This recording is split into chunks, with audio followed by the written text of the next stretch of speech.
viejo sabio era Salomón, dedicó su vida para conocer el sentido de la vida. ¿Pa' qué es y en qué deriva?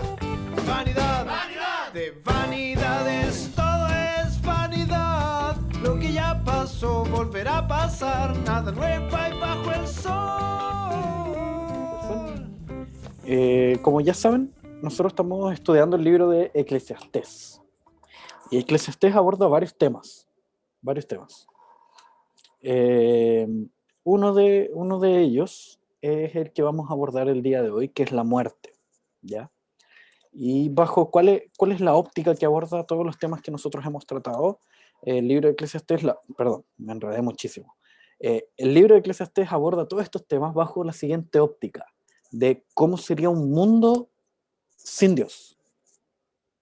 Entonces va tomando el tema del tiempo, el tema del trabajo, el tema de incluso el que vamos a ver hoy día, que es la muerte, y dice, todo esto, todo lo que ocurre es vanidad. Todo lo que está debajo del sol es vanidad. Y esa frase debajo del sol apunta precisamente a aquellas cosas que ocurren sin la comprensión de un Dios. O sea, si es que no hubiese un Dios, entonces lo único que queda por vivir es simplemente comer y beber, disfrutar de todo. Eso es la única esperanza que tenemos, el disfrutar de las cosas. Porque no existe Dios, no hay nada de trascendente, no hay una vida futura, no hay nada. Entonces, por eso igual es un poco deprimente. Lo que vamos viendo constantemente en el libro de Eclesiastés es que se dice, todo es vanidad. Eso es vanidad, vanidad de vanidades, todo es vanidad. Y con vanidad se refiere a algo que se deshace, algo que no dura, algo que no permanece, algo que, como una burbuja de jabón que puede alegrarnos por un momento y después explota. Y después desaparece. Y después se acaba. Y así sucesivamente. Y esa es la tónica.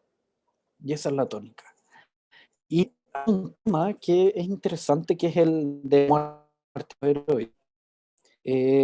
Este tema resulta interesante porque no está en una sola sección del libro, está en varias secciones. Es como una constante, es una tónica que está ahí en la primera sección, en la segunda sección y en la tercera sección. Entonces, vamos a hablar un poquito de eso, un poquito de la muerte. Y la primera parte donde aparece este tema es en el capítulo 2, versículo 14 al 23.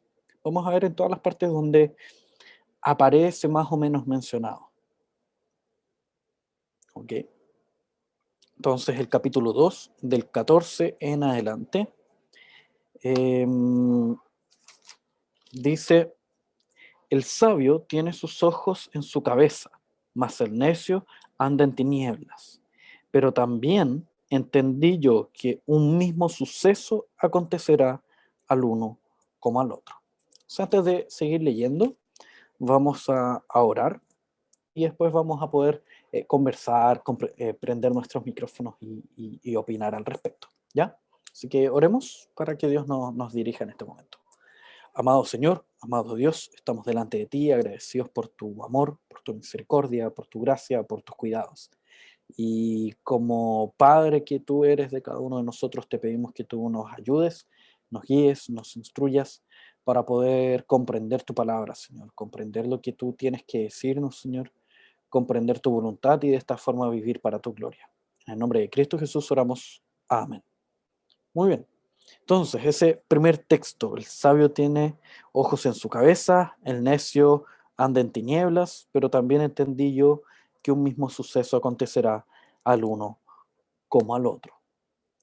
Entonces, es bastante literal el texto, bastante directo, diciendo básicamente, si hay algo que trascienda a todos los seres humanos, es la muerte. Si bien el hombre sabio tiene ojos en su cabeza, es decir, puede ver los caminos por los cuales anda, y a su vez el necio anda en tinieblas, anda palpando todas las cosas, no sabe por dónde ir, independiente de eso, ambos van a morir llegado el momento. De eso no se puede escapar. ¿Okay? Entonces dije yo en mi corazón, el ver esta realidad hace que Salomón reflexione y diga en su corazón, ¿cómo sucederá al necio? O sea, ¿cómo sucederá al necio? Me sucederá también a mí. Entonces, ¿para qué pues he trabajado hasta ahora por hacerme más sabio? Y dije en mi corazón que también esto era vanidad. Es decir, ¿qué entienden? ¿Qué es lo que está planteando este salmista, iba a decir, este Salomón, este hombre sabio? ¿Qué creen que es lo que está exponiendo con esto? Tempestad de ideas, tormenta de ideas.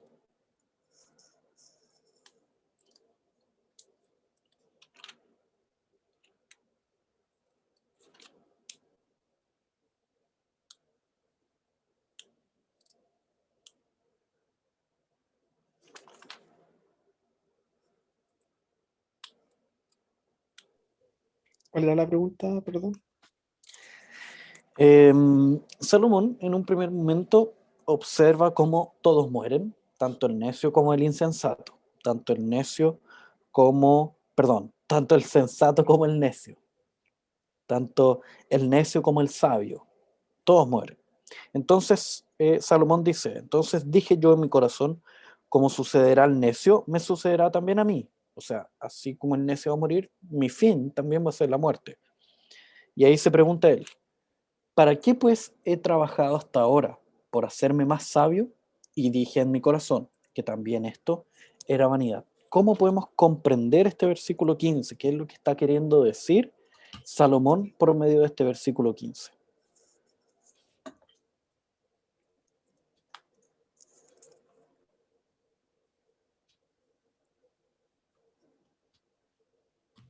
Tiene que ver con el hecho de buscar sabiduría, de que al final de cuentas, tanto el sabio como el necio van a morir. Por lo tanto, ser sabio en un mundo en donde no hay quizá una esperanza o no hay algo más allá de la muerte es vanidad. Mm, exactamente. Entonces está diciendo que si Dios no existiera, si no existiera un Dios que hace con que los caminos de sus hijos sean eternos, es decir, hay una trascendencia, hay un más allá, entonces incluso el buscar el conocimiento en este mundo sería algo que no sirve para nada. Eso es básicamente lo que está diciendo, porque tanto el fin del necio como el fin del sabio va a ser la muerte. Entonces, si al final todos nos aproximamos a ese fin, a esa conclusión, a esa muerte, entonces ¿para qué? ¿Para qué desgastarse en obtener más conocimientos? Si al final los dos vamos a morir igual. Ese es el problema, esa es la dificultad de vivir o tener una comprensión del mundo sin Dios, si no existiera un Dios. ¿Ok? Hacia allá apunta. Entonces, después, básicamente está mostrando como al final es una vida sin propósito, si no existiera un Dios, si no existiera Dios. Eh, Después dice, 16, porque ni el sabio ni el necio ni del sabio ni del necio habrá memoria para siempre, pues en los días venideros ya todo será olvidado, y también morirá el sabio como el necio. Entonces, está diciendo, ya no hay trascendencia. ¿De qué sirve buscar todos estos conocimientos si no hay una trascendencia? Si no hay un más allá, si no hay un perdurar de todo esto. 17. Aborrecí, por tanto, la vida, porque la obra que se hace debajo del sol me era fastidiosa. Entonces, aquí ya está apuntando al tema del trabajo, ya que el fin último de cada ser humano en este supuesto mundo sin Dios es simplemente la muerte, entonces cualquier cosa que se haga debajo del cielo es algo fastidioso, es algo que cansa, o sea, debajo del sol, perdón, es algo fastidioso, es algo que cansa, algo que no tiene un más allá. Por eso también es súper importante que nosotros comprendamos eh, esta idea del galardón. Y aquí quizás voy a salir un poquito del texto. La idea del galardón es real, es bíblica. Nosotros lo vimos cuando nosotros estudiamos Apocalipsis el año pasado. Y promoción, momento de promoción, están los videos en YouTube de los estudios de Apocalipsis, y ahí pueden ir buscando, no les voy a decir en cuál, para que vayan buscando de uno en uno, así tener más vistas en cada uno de los videos. No, Tiene broma, broma. 400 visitas ese video. Ese video que tiene 400 visitas, sí. Y, ¿qué le está diciendo? La idea del galardón. Nuestras obras sí tienen una trascendencia. Tanto las buenas obras de los hijos de Dios como las malas obras de aquellos que son rebeldes a Dios. Todas ellas tienen una trascendencia. ¿Y cuál es esa trascendencia? En el caso de los hijos de Dios, hay un galardón por las obras en que nosotros andamos, por las obras que andamos, esas que preparó Cristo de antemano para que nosotros anduviésemos en ellas. ¿Ok? Y al mismo tiempo, hay sí niveles de condenación para aquellos que no son hijos de Dios. Hay mayor o menor condenación o para aquellos que han vivido en mayor maldad que otros. Para aquellos, por ejemplo, que han hecho grandes maldades en su vida y cometido grandes pecados en su vida, habiendo conocido, habiendo escuchado el Evangelio, habiéndolo rechazado, obviamente. Entonces ahí hay niveles de condenación. Entonces nuestras obras, ya que no estamos en este supuesto mundo sin Dios, ya que estamos en un mundo con Dios, ellas prevalecen, ellas permanecen, ellas tienen un significado, tienen un fin. Y es así como las obras de esta tierra, así como nuestro trabajar, nuestro respirar, nuestro sentir, todo eso glorifica a Dios. Eso también va a ser considerado en este, comillas, juicio de premiación, en esta idea de dar el galardón a los hijos de Dios. ¿Ok? Dudas, preguntas, inquietudes, pueden hacerla en cualquier momento, por si acaso. ¿No? Entonces, seguimos con el texto. Dice el 17 estábamos. Aborrecí por tanto la vida, porque la obra se hace debajo del sol me era fastidiosa, por cuanto todo es vanidad y aflicción de espíritu. Entonces apunta a que ya que estamos en este supuesto de un mundo sin Dios, donde todo lo que yo hago es simplemente fastidioso, porque al final de cuentas igual voy a morir, y de ahí no hay trascendencia, entonces, ya que esta es la realidad, por así decirlo, esta realidad supuesta, simplemente tenemos aflicción, sufrimiento, no hay momentos de paz, hay momentos de disgusto, hay momentos de rabia, hay momentos de furor, hay momentos de intranquilidad, por causa de eso, por causa de este fin último, que es la muerte. De aquí en más, ¿qué más queda? ¿Qué más queda? Entonces, y el 18, asimismo aborrecí todo mi trabajo, donde aquí empieza a repetir la idea, que había hecho debajo del sol, el cual tendré que dejar a otro que vendrá después de mí. Y quién sabe si será sabio o necio el que se enseñoreará de todo mi trabajo. Me afané y en que me ocupé debajo del sol, mi sabiduría. Eso también es vanidad. ¿Qué está diciendo ahí? ¿Qué creen que está diciendo ahí?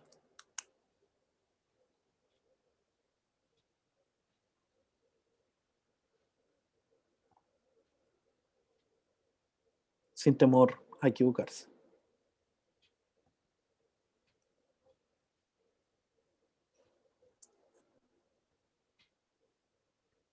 La palabra enseñará. ¿Qué querrá decir ahí? Tomar posición. Tomar posesión, exactamente, que será señor de eso. Entonces, por ejemplo, yo tengo el fruto de mi trabajo. Puede ser que compré una casa, a lo mejor compré un auto, y de ahí me muero. Yo era el señor de esa casa, era el señor de ese auto, pero ahora alguien más será señor de ese fruto. A alguien se lo dejaré. Bueno, para allá apunta esa palabra, enseñorearse.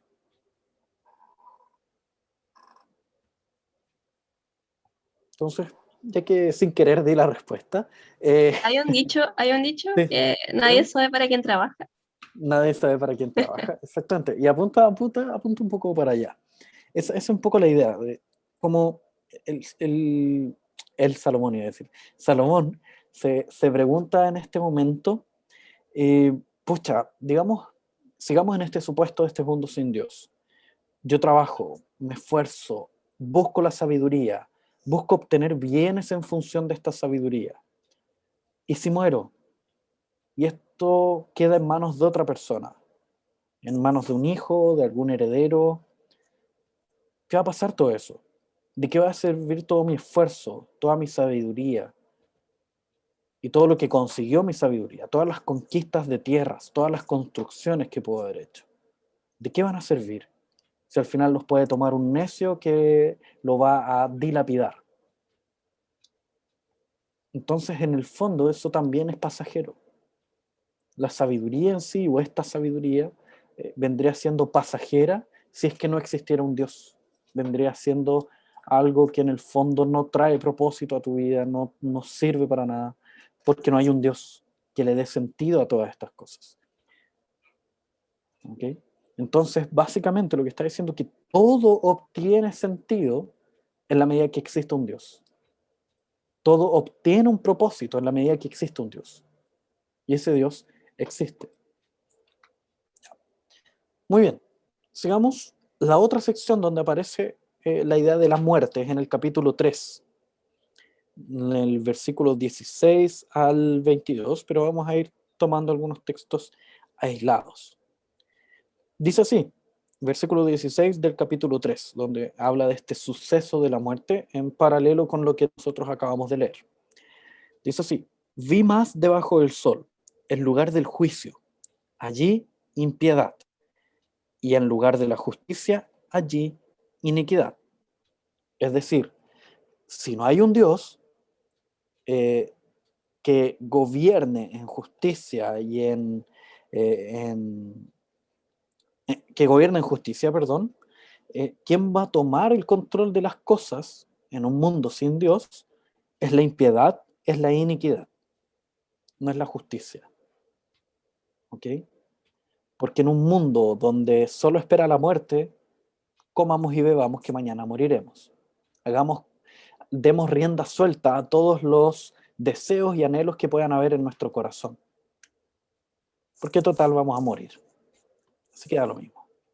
No hay ningún tipo de trascendencia. No hay un infierno al cual temerle. No hay un cielo el cual nos invite a vivir de una forma mejor. Simplemente hay muerte y punto. Solo materia. Y dije en mi corazón, al justo y al impío juzgará Dios, porque allí hay tiempo para todo lo que se quiere y para todo lo que se hace. Mostrando cómo esta relación entre tiempo y una vida o este ideal con Dios, donde si en este mundo supuesto sin Dios todos hacen lo que quieren, no hay un tiempo para nada, simplemente damos rienda suelta a lo que pueda haber en nuestro corazón pecaminoso.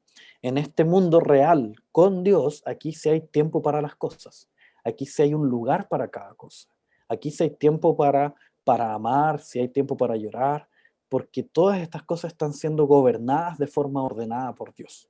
Es un poco la dinámica en función de otros textos. Y después saltamos al versículo 19. Dice así: porque lo que sucede a los hijos de los hombres y lo que sucede a las bestias, un mismo suceso es. Como mueren los unos, así mueren los otros. Y a una misma respiración tienen todos. Ni tiene más el hombre que la bestia, porque todo es vanidad. Aquí vuelve esta idea de este mundo sin Dios. Este supuesto que está planteando Salomón. ¿Y cuál es la consecuencia triste a la que llega? Que el hombre no es superior a los animales. En un mundo sin Dios, en un supuesto mundo sin Dios, el hombre sería exactamente como cualquier bestia. Y eso trae consecuencias. ¿Qué consecuencias son esas? Que no hay ningún tipo de realidad moral a la cual aferrarse si no hay un Dios. Si no hay un Dios, nosotros podemos ir y matar a quien sea. Porque no hay nadie que haya sido creado a imagen y semejanza de Dios. Así como las bestias se alimentan de otras bestias, de la misma forma nosotros podemos ir y mandar a matar a otros seres humanos. Si es que este mundo fuera un mundo sin Dios. No hay ningún patrón moral. No hay ningún patrón moral exterior que pueda decirnos que matar es malo, que mentir es malo, que robar es malo. Y así sucesivamente. Entonces, un mundo sin Dios es un mundo sin esperanza, es un mundo ilógico. Es un mundo donde mi respirar es semejante al de cualquier animal, de cualquier bicho, porque ambos somos materia. Y ese es un problema que incluso han detectado aquellos que no son creyentes, aquellos que son ateos, o incluso más, aquellos que son contrateístas, o sea, que son contra aquellos que creen en Dios. Hay uno famoso que se llama Richard Dawkins, que él es llamado uno de los 4 caballeros del ateísmo, así se denominan. Ustedes pueden encontrar videos en YouTube de ellos hablando en contra del teísmo, en contra de Dios. Y este tipo hacía unas investigaciones con relación a los chimpancés, a los monos. Y él intentaba buscar patrones morales en las comunidades de monos. Porque de esa forma él podría argumentar que puede existir un comportamiento ético-moral a partir de la evolución. Y por eso nosotros tenemos comportamientos éticos morales naturales. Pero no puede encontrarlos. ¿Por qué? Porque su corazón es rebelde en contra de Dios. Entonces, para él es mucho más fácil y más lógico quizás encontrar en cualquier otro lado esos patrones morales que creer que existe un Dios altísimo que nos provee esos patrones morales.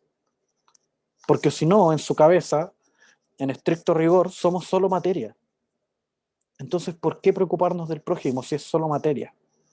No es diferente a un mueble, no es diferente a un animal.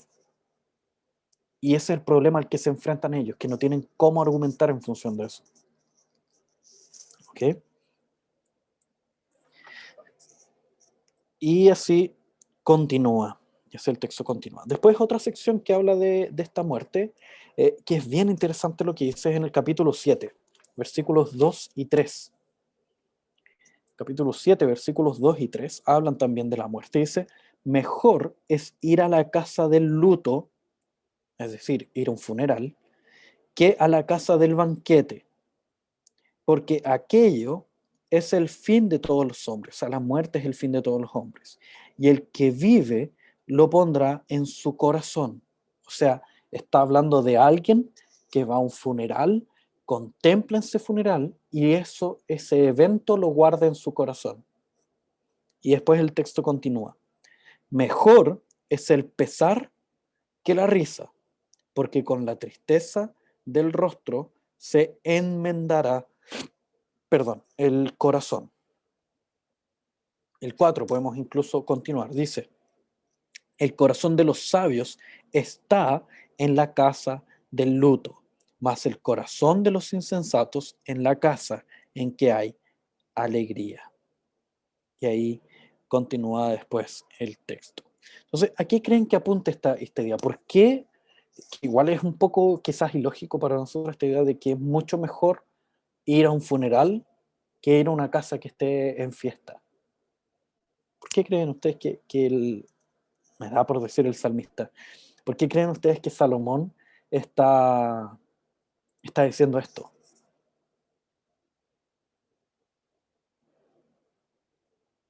O sea, se me viene a la mente que lo que decía es que si no existe un patrón moral o algo como para regir a la sociedad, ¿de qué me sirve vivir bajo esta sociedad si me sale más cuenta morirme y no sufrir todo lo que está pasando en esta tierra?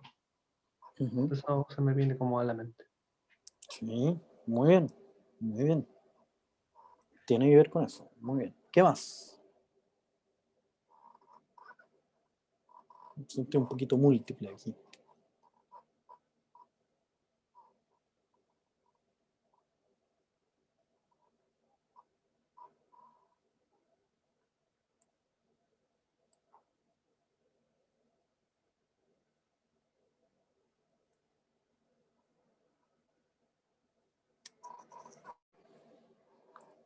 ¿Qué más? ¿Alguien más?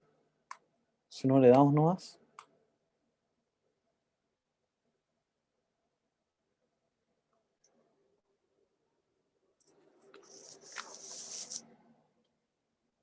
Ya. Yo una vez Ahí. escuché como a un tío Ajá. que le gusta mucho ir a los funerales y yo siempre me cuestioné como el por qué. Una vez se lo pregunté, porque lo encontraba como un poco bizarro, la verdad. Sí. Y su respuesta fue como en ver la trascendencia que tuvo la persona y ver el dolor y ver como, o sea, más que el dolor es como la adversidad que ha vivido una persona te hace cuestionar en ese momento que tú estás ahí viendo a la persona muerta, como qué estoy haciendo yo, qué estoy haciendo yo como cristiano, obviamente como en una mentalidad cristiana, para el reino de Dios. Y la verdad es que después cuando empecé a ir a funerales yo como que dije, a ver, me voy a hacer este cuestionamiento en ese momento. Obviamente dentro del dolor y todo lo que conlleva un funeral. Obvio. Entonces, realmente tú que hay como muy para adentro en ese momento porque ves la misericordia de Dios en tu vida en ese momento y dices, wow, en realidad el Señor me ha dado vida, me ha dado salud, me hace pasar por pruebas, pero esto hacen que aumente mi fe, el Señor también aumente mi sabiduría y yo vea su gracia ya de una manera como mucho más visible en ese momento. Así que eso. Sí, muy bien. Y de hecho, esa es un poco la idea de Salomón, el que en el funeral, el sabio logra observar o darse cuenta de su pequeñez, de que él no es Dios. Uno en un funeral logra darse cuenta de lo débiles que somos como seres humanos, de lo necesitados que somos como seres humanos. Dando un poco a lo que decía el Andy, ver esta trascendencia, esta quizás incapacidad de nosotros, el contemplar la muerte y decir, chuta, aquí ya se acaba todo, y lo frágiles que somos, y que en cualquier momento podemos encontrarnos con la muerte, por más jóvenes que seamos, especialmente ahora la pandemia nos ha mostrado un poquito eso, especialmente las últimas semanas, donde hemos visto esos hermanos de nuestra iglesia jóvenes que han partido. Y nos lleva a observar eso el funeral, nos lleva a observar que nuestro corazón, que tiende a creerse Dios, no lo es. Que nosotros también vamos a ver la muerte. Y nos lleva a chocarnos de frente que nosotros no prevaleceremos por nuestras propias fuerzas a la muerte, pero que sí hubo alguien que sí prevaleció y que no vio ese fin, y que ese es Cristo. Y que Cristo venció a esta muerte que el salmista dice, chuta, ¿sabes qué? Es imposible vencerla. Perdón, el salmista. Salomón dice, chuta, es imposible vencer a esta muerte. Pero Cristo sí la venció. Y es ahí donde nosotros en este funeral, ya que tenemos todo el contenido de las Escrituras, podemos edificar nuestro corazón, como dice acá el texto, donde nosotros podemos poner este evento en nuestro corazón y decirle a nuestro corazón que no confíe más en sí mismo, sino que confíe en aquel que sí venció a la muerte. Confíe en Dios, confíe en Cristo. Y que es ahí donde nosotros sí veremos verdadera trascendencia. Es ahí donde nosotros veremos un más allá, no tanto en lo que nosotros hagamos en esta tierra, lo bueno que seamos y que vamos a trascender, porque se hace un lindo discurso de nosotros cuando muramos, porque cuando alguien muere son todos buenos. También un típico dicho de abuelito o de papá. Puede morir el traficante más grande del mundo y era una santa paloma. Pero hay una trascendencia que es muy diferente a esa, que es precisamente aquella que nos entrega Dios por medio de la muerte de Cristo, que es una vida eterna, que Dios conquista esta muerte, la destruye y nos da la vida.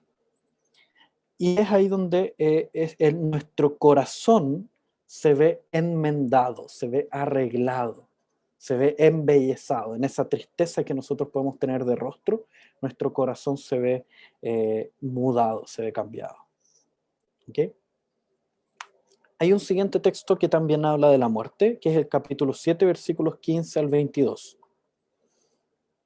Nosotros vamos a leer algunos versículos de esta sección. Versículo 15 dice así: todo esto he visto en los días de mi vanidad. Justo hay que perece por su justicia, y hay impío que por su maldad alarga sus días. Entonces, fíjese, está hablando de una injusticia que se da debajo del sol. No seas demasiado justo, ni seas sabio con exceso. ¿Por qué habrás de destruirte? Y aquí uno dice, pero ¿cómo va a estar aconsejando esto? Recuerden, es un consejo que es dado si es que no hubiera un Dios. O sea, en este supuesto de que no existe un Dios, entonces el consejo que se le debe dar al ser humano es, mira, no seas ni sabio, ni tampoco seas justo, seas muy justo. Porque si no, vas a morir lueguito. Esa es la idea, eso es lo que ocurriría en este mundo sin Dios. No hagas mucho mal tampoco, ni seas insensato. ¿Por qué habrás de morir antes de tu tiempo? Nuevamente, la misma idea. Entonces lo que está diciendo en este mundo de caos, en este supuesto, donde no existe un Dios, no hay que ser ni muy sabio, ni tampoco hay que ser muy insensato, muy torpe. Simplemente vivir así como viene la cosa, Hakuna Matata, etcétera, etcétera. Es eso, carpe diem. Si se nos aparecen oportunidades de cosas buenas, bien. Si se nos aparecen oportunidades de cosas malas, bien también. Es así como debe ser vivida una vida en este supuesto de que no existiera un Dios, de que no hubiera una trascendencia, de que después de la muerte ya no hubiera absolutamente nada más.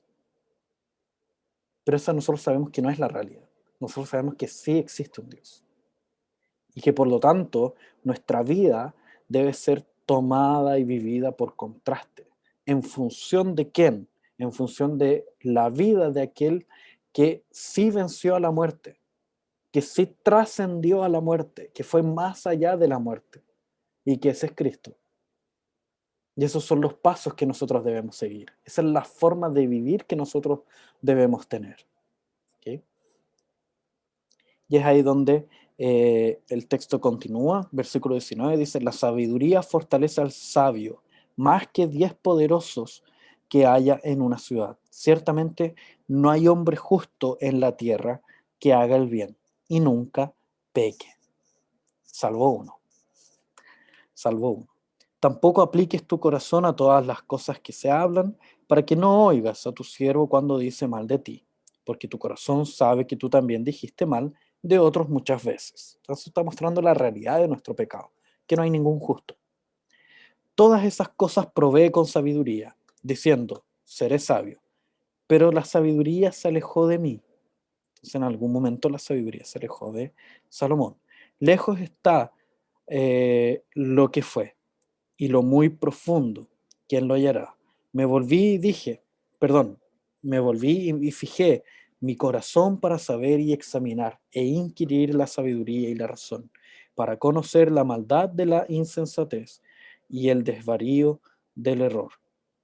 Y ahí el texto sigue hablando, he hallado más amarga que la muerte a la mujer cuyo corazón es lazos y redes y sus manos ligaduras. Y ahí empieza a hablar de una mujer. Entonces, ¿cuál es la enseñanza que podemos ver a lo largo de este libro, Eclesiastés, en función de la muerte? La muerte, en un mundo sin Dios, es el objetivo, es la luz. Una vida sin Dios termina con la muerte.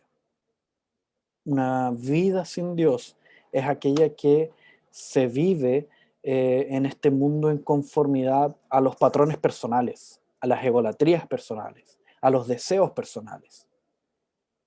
Ese es un mundo sin Dios. Pero nosotros sabemos más allá. Sabemos que este mundo sí tiene un Dios y que ese tipo de vida recibirá una condenación. Y que por lo tanto nosotros debemos buscar una vida diferente, que es esta vida en Cristo de la cual les hablaba anteriormente. Esta vida que transforma cada uno de nuestros pasos, que transforma cada una de nuestras miradas, cada uno de nuestros pensamientos, y que esta vida se vive por gracia, gracias a este evangelio que ha sido entregado a nosotros. Y esa es un poco la idea, la dinámica de la muerte en este libro. Es complicada, es triste, pero al mismo tiempo nos lleva a enfrentarnos con esta realidad de cómo esta muerte nos edifica, cómo esta muerte nos transforma.